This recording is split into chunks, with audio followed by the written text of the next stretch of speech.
Some big news in the racing world broke this morning, and I'm delighted to say that Sulekha Varma joins me now, head of Aintree racecourse and the Jockey Club's Northwest head of racing.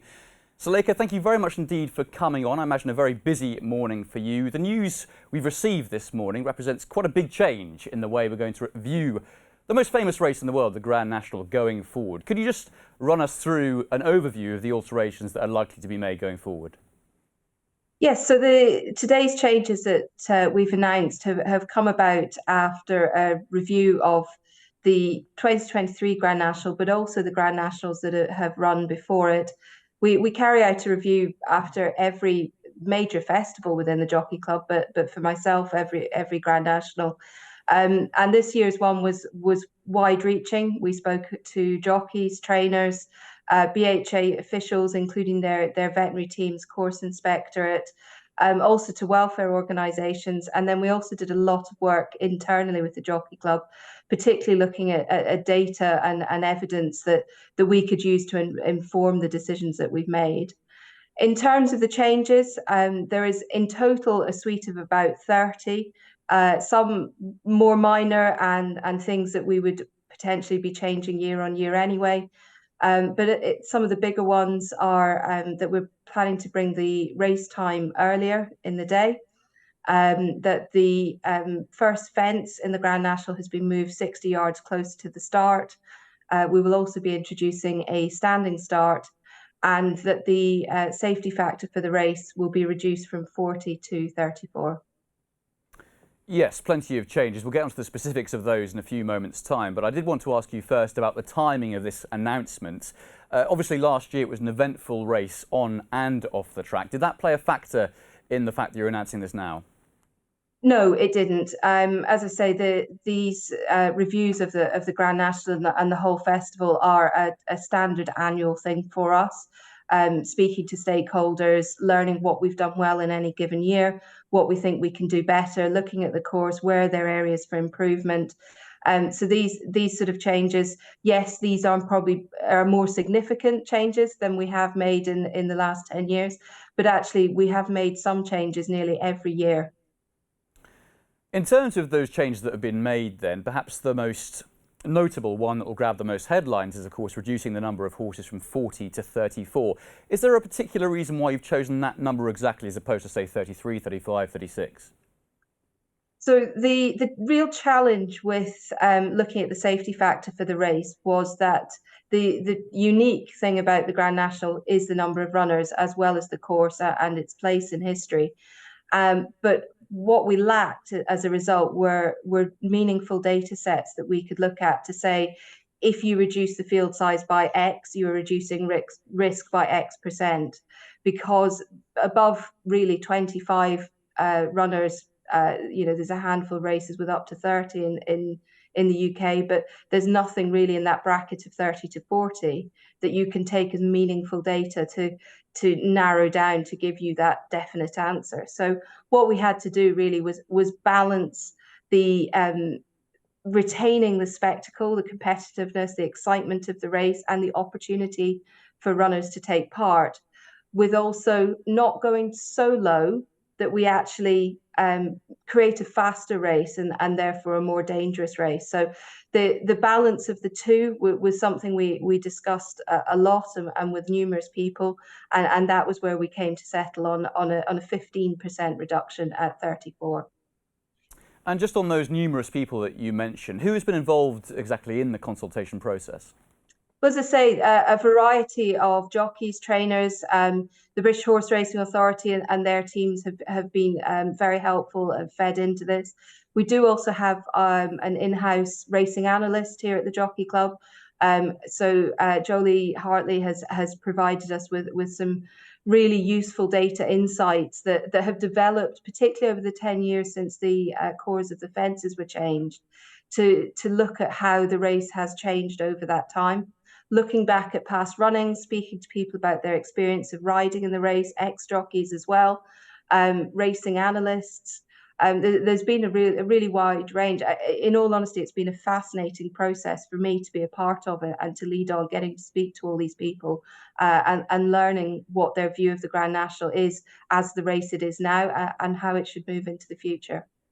Yes, and I'm sure a very complicated process as well. I think anybody who's watched the race over the last few years has noticed the fact that horses have started to go very quickly into that first fence.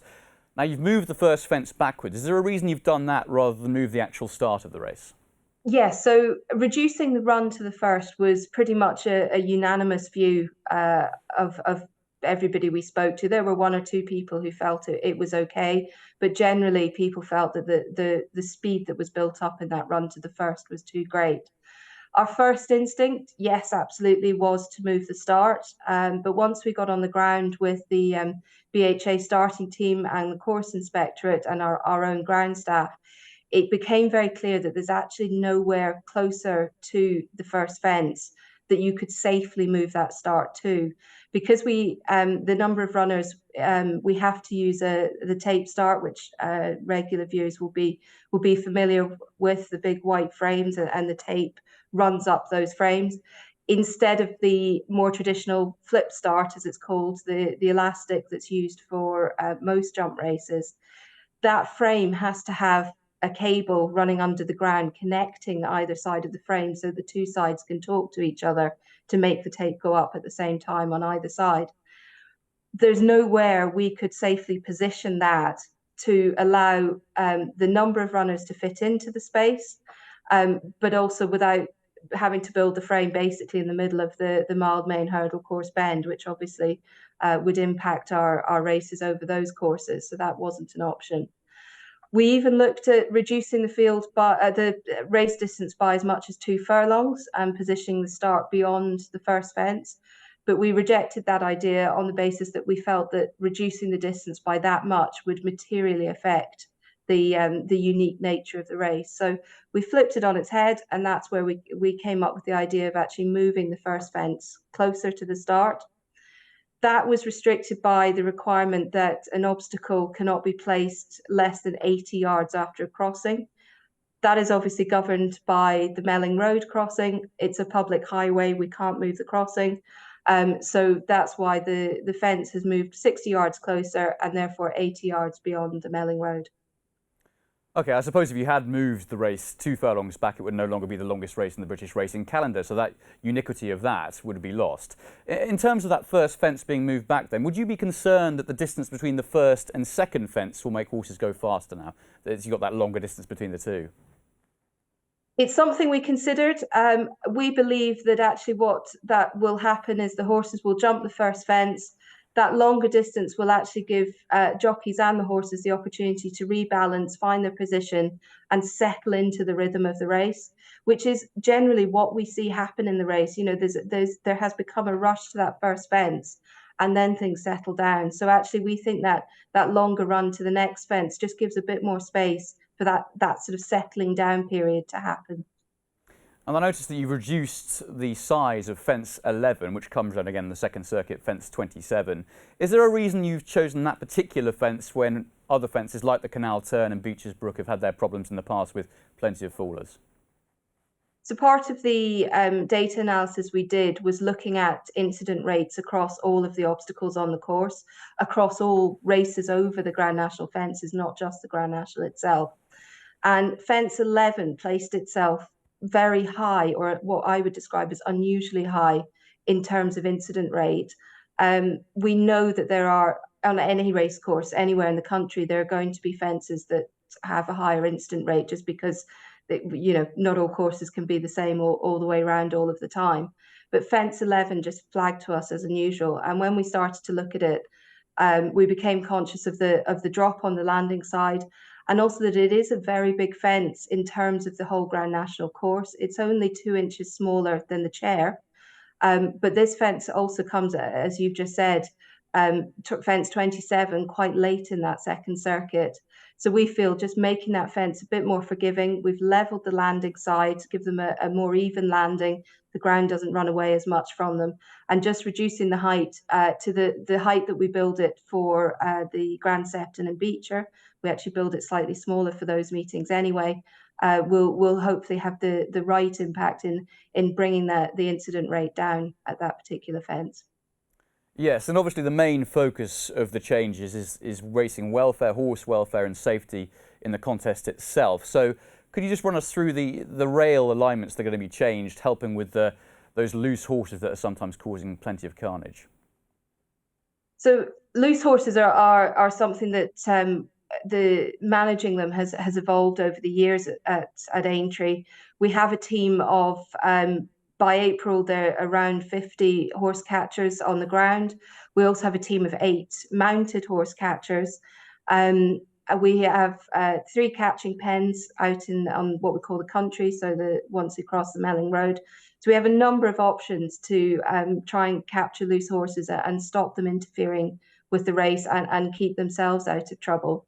One of the things we saw last year was the 2 horses actually crashed through the inner rail on the approach to Valentine's. And we want to make sure that there's an opportunity for loose horses in that position to rejoin the racing surface safely, so that they are away from our teams who are operating on the inside of the course and in the safest space for them, which is on that racing surface. So what we've created are, alongside the BHA Course Inspectorate, are a number of access points, chicane access points, that will allow horses to rejoin the racing surface in between fences. So not interfering with the jumping of a fence, but so that these loose horses can rejoin.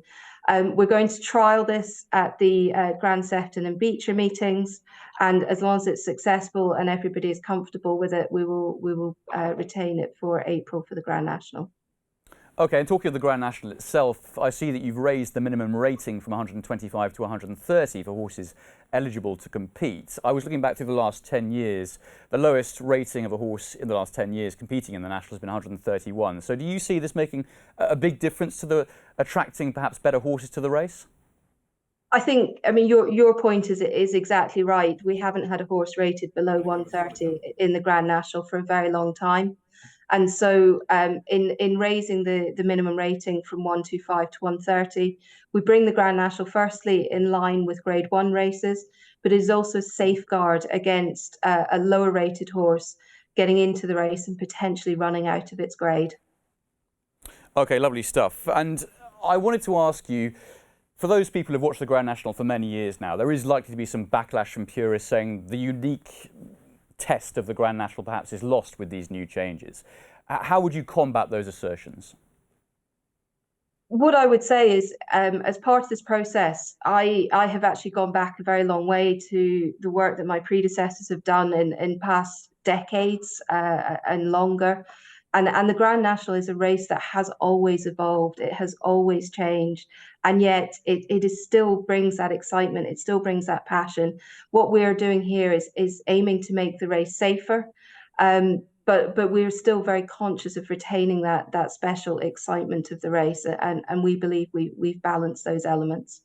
And clearly you think it's very important that racing moves with the times. And I imagine it's been a bit of a relief to you to get the backing of people like Lucinda Russell and Ruby Walsh, and indeed veterinary surgeons as well. Absolutely, and the input into this process from numerous people has been fantastic, and I'm very grateful to them. And yes, people like Lucinda and Ruby are people greatly respected within the industry. They take a very hands-on but modern view of the way they work, the way they present their various their careers, whether it's Ruby in broadcasting or Lucinda as a trainer. So to have their support is huge. Sulekha, I really appreciate your time. Thank you very much for coming on, and all that's left for me to say is best of luck with all those changes and the season upcoming at Aintree. Thank you very much. Watch live racing now on racingtv.com.